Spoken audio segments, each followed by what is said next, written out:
Assalamualaikum warahmatullahi wabarakatuh. Saya Wahyuni Ambarwati dari Prodi Pendidikan Ekonomi. Di sini saya ingin menjelaskan tentang pola manajemen berbasis sekolah. Kali ini kita akan membahas persoalan berikut ini.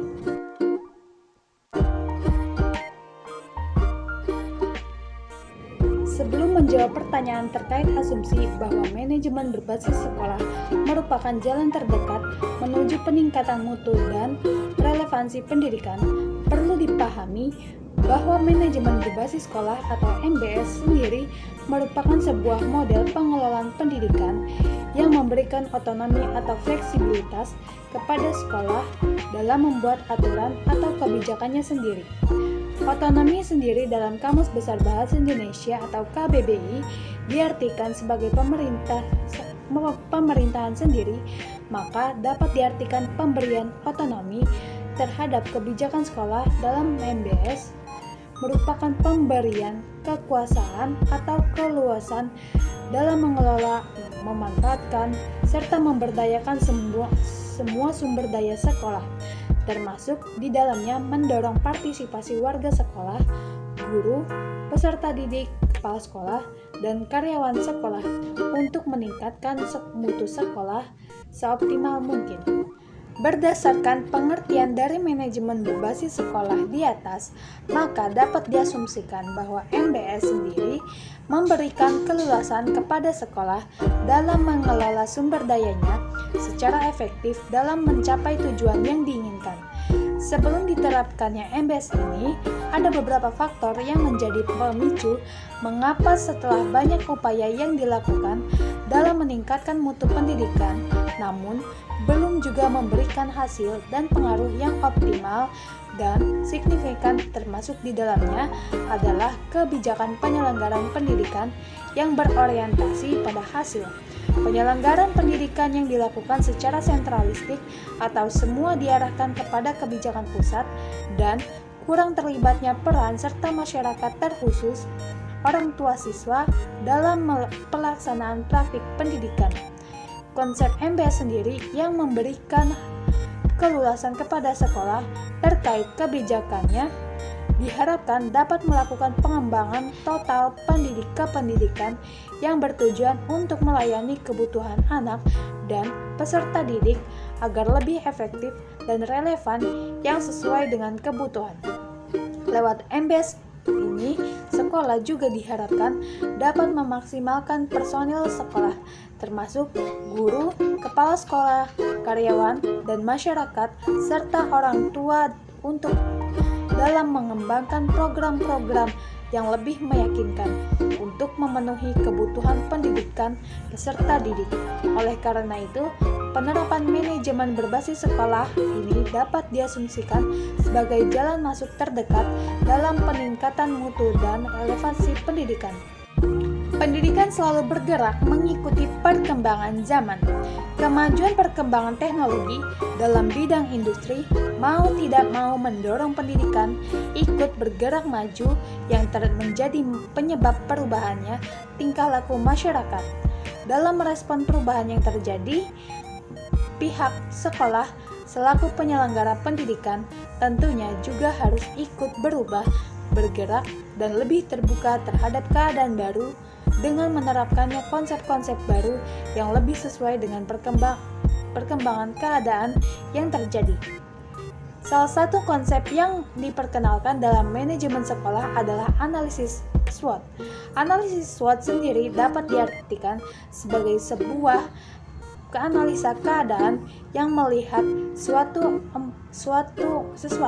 lewat 4 sudut pandang, yakni strength, kekuatan, weakness, kelemahan, opportunity, peluang, dan threat, ancaman. Strength atau kekuatan. Salah satu tujuan dari adanya penerapan manajemen berbasis sekolah adalah leluasannya sekolah dalam mengatur dan membuat kebijakan dalam sekolahnya, dalam upaya mendukung dan meningkatkan mutu pendidikan peserta didik yang ada di sekolahnya. Keleluasan dalam pembuatan dan penentuan kebijakan ini memungkinkan individu-individu yang kompeten di sekolah untuk membuat keputusan yang dirasa akan meningkatkan kemampuan pembelajaran peserta didik. Penerapan MBS ini juga dirasa akan meningkatkan semangat guru dan memelihara kepemimpinan baru di semua tingkat dan lapisan daya untuk mendukung tujuan yang dikembangkannya di setiap sekolah. Weakness atau kelemahan. Selain memiliki kelebihan yang dimilikinya, tentu program manajemen berbasis sekolah ini memiliki kekurangan. Salah satunya adalah kemungkinan adanya keinginan untuk tidak terlibat dalam manajemen sekolah, baik dari pihak kepala sekolah ataupun guru-guru termasuk karyawan sekolah. Selain itu, manajemen berbasis sekolah juga dinilai kurang efisien karena sistem pengambilan keputusan dilaksanakan secara partisipatif yang akan menimbulkan frustasi dan keputusan secara otokratis. Kelemahan lain dari penerapan MBS ini adalah sulitnya untuk melakukan koordinasi yang efektif dan efisien antar anggota sekolah dikarenakan penerapan MBS yang tentu mencangkup kegiatan yang beragam tentunya, sehingga jika komunikasi dan koordinasi tidak berjalan efektif dan efisien, bisa jadi program tersebut akan berjalan sendiri-sendiri dan berakibat pada jauhnya dari tujuan awal yang diinginkan atau dicapai oleh sekolah. Opportunity atau peluang. Setiap penerapan atau implementasi dari suatu hal tentunya akan memiliki kelebihan dan kekurangannya masing-masing, termasuk juga memiliki peluang yang menguntungkan dari pelaksanaan implementasi tersebut. Manajemen berbasis sekolah juga memiliki peluang atau opportunity dalam penerapannya. Salah satunya adalah meningkatkan semangat kerja tenaga pendidik atau guru dalam memelihara kepemimpinan di semua tingkatan manajemen dalam sekolah. Peluang lain dari adanya penerapan manajemen berbasis sekolah ini adalah meningkatkan kreativitas yang lebih besar dalam perancangan program sumber daya untuk mendukung tercapainya tujuan yang ingin dikembangkannya di setiap sekolah, serta mendorong teamwork yang kompak dan cerdas antar warga sekolah yang melibatkan kepala sekolah, guru, masyarakat, dan orang tua peserta didik. Threat atau ancaman.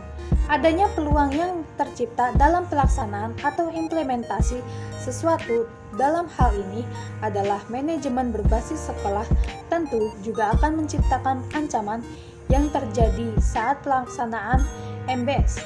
Salah satunya adalah munculnya pikiran kelompok dalam implementasi MBS sendiri.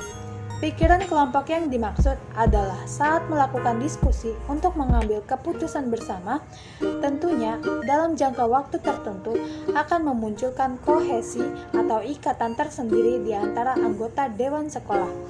Kohesi ini selain memunculkan dampak positif karena para anggota dewan akan saling mendukung, juga memunculkan dampak negatif yang membuat anggota dewan sekolah terlalu kompromis dan memunculkan rasa tidak enakan dalam memunculkan pendapat baru yang kemungkinan akan bertentangan dengan pendapat anggota lain. Hal ini menjadi bumerang tersendiri yang mengakibatkan pada keputusan yang tidak lagi didasarkan pada dasar yang relevan dan realistis. Ancaman lainnya yang bisa terjadi adalah terjadinya kebingungan atas peran dan tanggung jawab baru saat penerapan MBS. Pihak-pihak yang kemungkinan terlibat dalam MBS tentu sudah terbiasa dengan iklim kerja dari yang biasanya yang mengubah peran dan tanggung jawab untuk menimbulkan untuk pihak-pihak yang berkepentingan. Perubahan ini diasumsikan akan menimbulkan keterkejutan dan kebingungan sehingga banyak dari para anggota yang ragu untuk mengambil dan memikul tanggung jawab tersebut. Sekian penjelasan dari saya, kurang lebihnya mohon maaf. Wassalamualaikum warahmatullahi wabarakatuh.